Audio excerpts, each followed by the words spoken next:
What I'm hearing from you is not only does one have to justify it to themselves, which is a hard enough process in itself, but also justify it to like society at large. Yes, not understanding that by staying together in a toxic marriage or unhealthy, unstable marriage, that also has an impact on the child. You can be in love with someone deeply, passionately, respectfully, and yet recognize that your journeys are separate. So, hey, hi Subhashini. Hi, How are you doing today? I'm good. I'm really excited and looking forward to this. Yeah, I'm glad you are. Do you mind telling us a little bit about your background? What is it that you have been working on?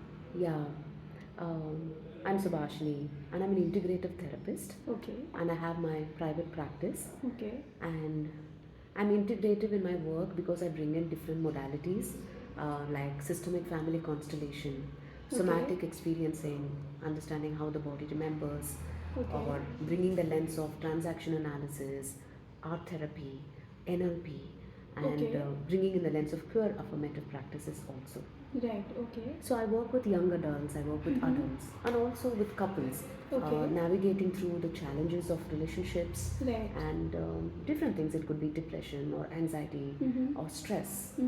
So this is what I do. And apart from this, I'm also a sexuality educator. okay, So I hold workshops, I conduct training programs for teachers and parents, talking about the need for sexuality education. right. So that's also something that I do.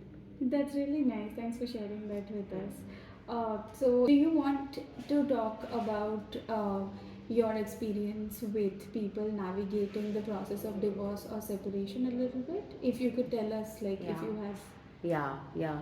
So generally, individuals who are going through process of divorce or contemplating divorce, many times what I see is they arrive as individuals, and very rarely couples come into therapy space to navigate through their decision of divorce or even to unfold about the contemplation of divorce. Are there any blind spots? Do they want to revisit some of the things that has happened between the two of them?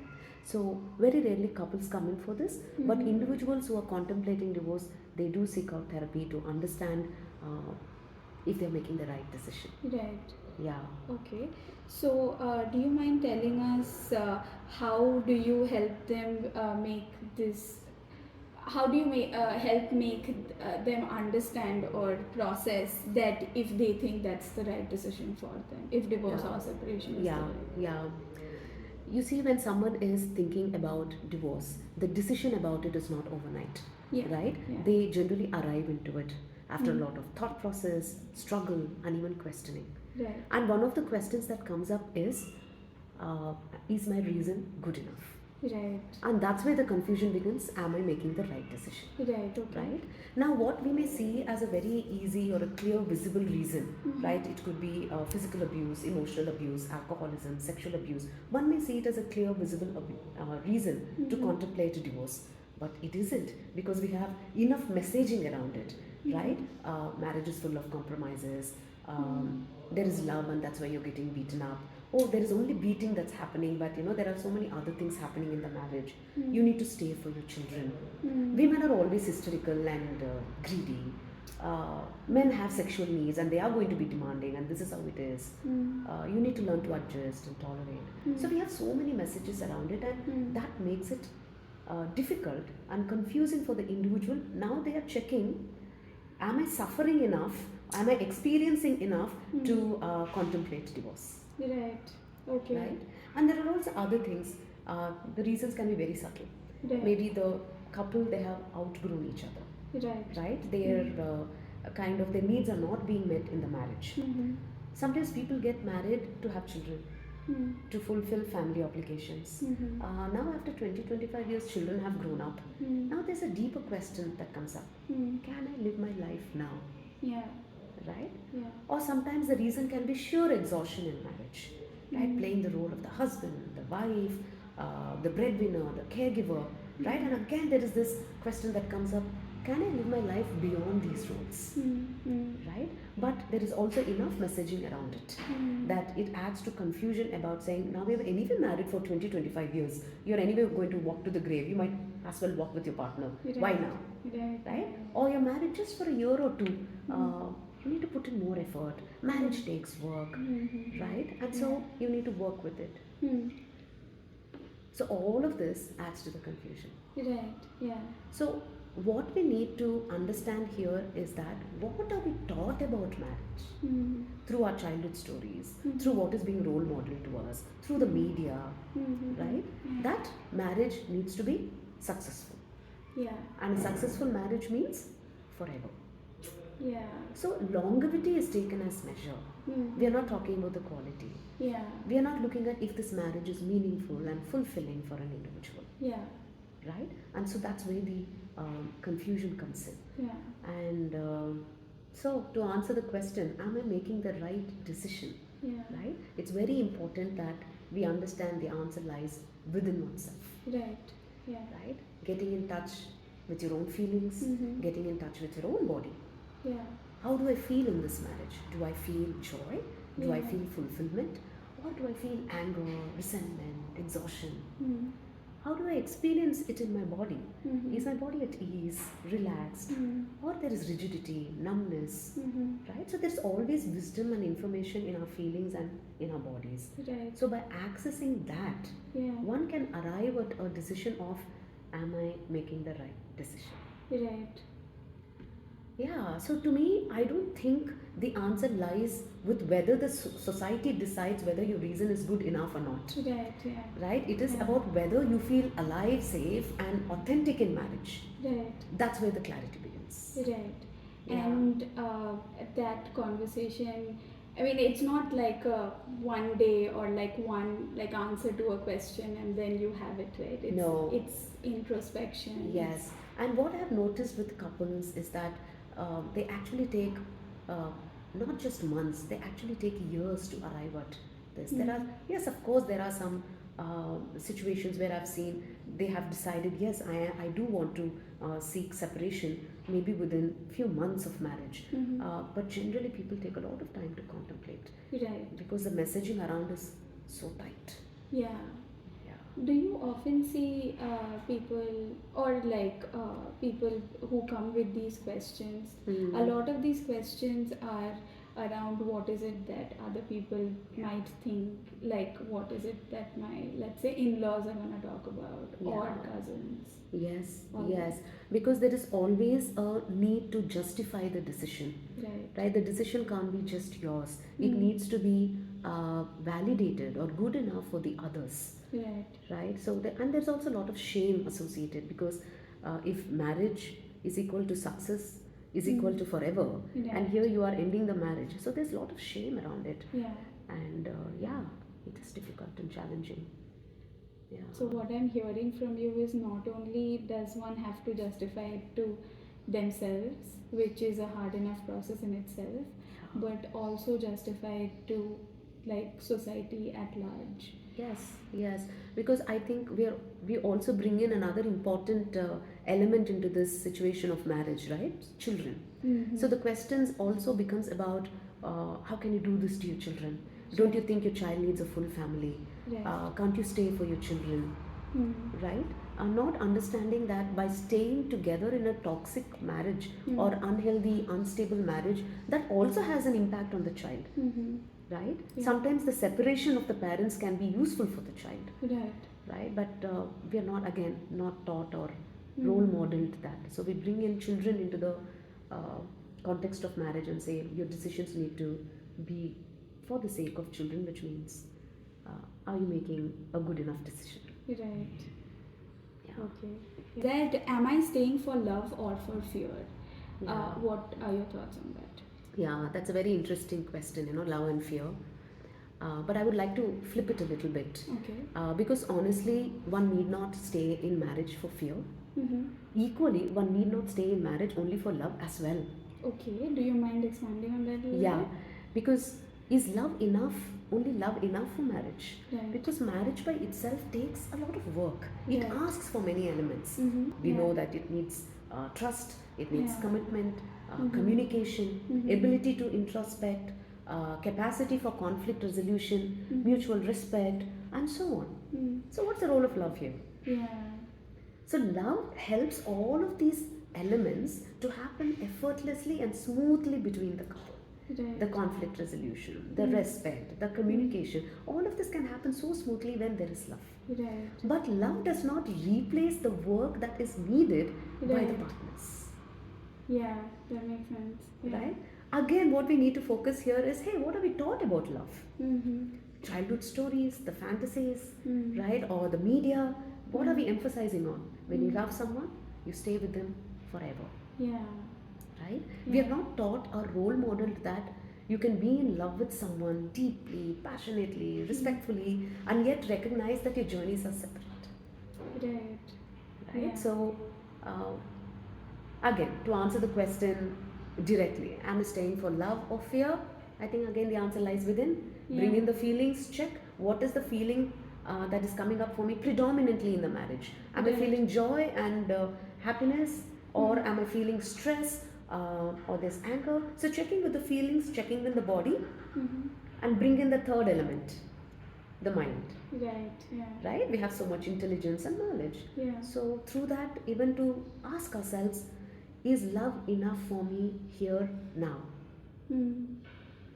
And maybe the answer is yes. Mm. Then, what is the price that I am paying for it? Okay. Yeah. And there will be an answer that arrives. It may be yes, this is enough, or no, this isn't. But the clarity arrives when we are sitting with introspection, not by going with the tagline of love is forever. Right. And what would you say is what? Like, what does love look like? I think love is also evolving with time and age as we are also evolving. So Yeah. many things around us has changed. So yes, of course, love can be a feeling. Mm-hmm. Love is also a verb. We know that now, right? Yeah. It demands actions. Yeah. One can say, I'm all in love with this individual, and so then the question comes, so where is this love? I can't see it, right? That's a very important Yeah, point. yeah. And I just like, I feel like the personal connection with the, like Yeah, this yeah. thing that you're expressing. Yeah. But yeah, go on. Is there anything Yeah, else? right. So it is also to understand that love needs action, Mm-hmm. right? Yeah. For it to kind of blossom and for individuals to stay together, it needs to kind of um percolate into different areas. So, which means it can be in the form of action, it can be verbal, but love needs to exist. Someone needs to see it, Yeah. right? We can't live in this old idea of love is in the heart, love is in the mind. No, it needs to be seen, expressed. And I think we are living in the information age. There is enough medium for us to show and express love today, and I think we all need to take advantage of that Right. and start feeling our feelings Yeah. and start expressing love, not assume. That love exists. Love exists, and somehow love will find its way, Right. right? Yeah. How do I separate guilt from what I really want? Hmm. How would you respond to Yeah, that? yeah. Because guilt almost always exists when someone is thinking about separation or divorce, right? I mean, uh, and it can show up in so many different forms, and it can be multi-layered. Uh, First of all, marriage isn't between just two people, it involves families, right? So, guilt can be about the ripple effect that the divorce can have on parents, on siblings, sometimes even on the friends. So, there can be guilt there. Yeah. Sometimes guilt can be with self. Why am I feeling relief? I'm supposed to feel sad. What's wrong with me? Yeah. Or have I put in enough effort and work into this marriage? Am I rushing this thing up? Have I tried enough? Am I failing the marriage? Right? Yeah. Or sometimes guilt can also be about children. Am I failing to give them a full family? Will my child feel abandoned or insecure? Right? So it can be that. Sometimes guilt can also be about duty. How can I leave my partner who's ill, who's been diagnosed with something? Okay. Yeah. Yeah. Right? Yeah. Or how can I break my vows? Am I betraying God? Right? So, as a person, is something broken within me? Right? So, if you notice, guilt can show up in so many different forms and it can be multi layered. Yeah. Right? So, what we need to understand here is guilt often is grief which is in Okay. disguise. Okay. So when we are asking this question, how do I separate guilt from what I want? The Hmm. what I want lies beyond this, Yeah. Yeah. right? Yeah. Which means for us to understand all these feelings or reasons what we give for guilt is normal, is Hmm. valid. Hmm. So the answer to what I want lies in feeling the guilt Hmm. and grieving the Yeah. loss of an idea of a relationship or Yeah. simply what it could have been. Yeah. So there's going to be a lot of grief. So it is Yeah. walking through guilt and grief that clarity can emerge of what I want. Right. Yeah. Yeah. I especially want to. This is an interesting point that you raised about an ailing partner, Mm. because Mm. is that something that you have Yeah. come across? Yeah, yeah, yeah. This has Someone. been a very personal experience for me within my family setup where Mm-hmm. one of my cousin has been asked to stay in the marriage because the partner is ailing now. Okay. Right? It's very evident. Like I said, sometimes we think the reasons for contemplating divorce is evident and clear, but somehow it isn't, right? There has been enough physical abuse, there has been enough emotional abuse, and the child has been raised well, and the child has become an adult. And now there is this deeper question for my cousin to say, can I live my life now? Can I have my freedom? I'm done. Can I live my life beyond these roles, right? Mm. But again, the messaging and the ask, the guilt tripping, what we call, right? Yeah. How can you leave him now? Mm. Your partner is ailing. Yeah. You can't leave a sick person. Who will Yeah. take care of this person now? Yeah. Yeah. And what was the purpose of marriage then? Insurance, right? Yeah. Right? So the whole idea of guilt and guilt tripping by the others they're already feeling guilty. Yeah. And By experiencing the desire to leave them in the first place. so do you see probably. the guilt is to even to live their life. Now let us say this person also frees themselves from the marriage and begins to live their life. It's not going to be easy. This person again has to walk through the guilt of, oh, I left that person and here I'm enjoying my life. Yeah. What does that make me? Yeah. Yeah. Yeah. Right? So to notice how guilt can transcend, it can just keep flowing. But the Yeah. answer to it is only feeling that guilt, Mm. grieving Mm. the loss. Yeah. And yeah, that's the journey I think one takes on. Yeah. Yeah. But but you do think that, like, by asking ourselves the right questions, maybe we can.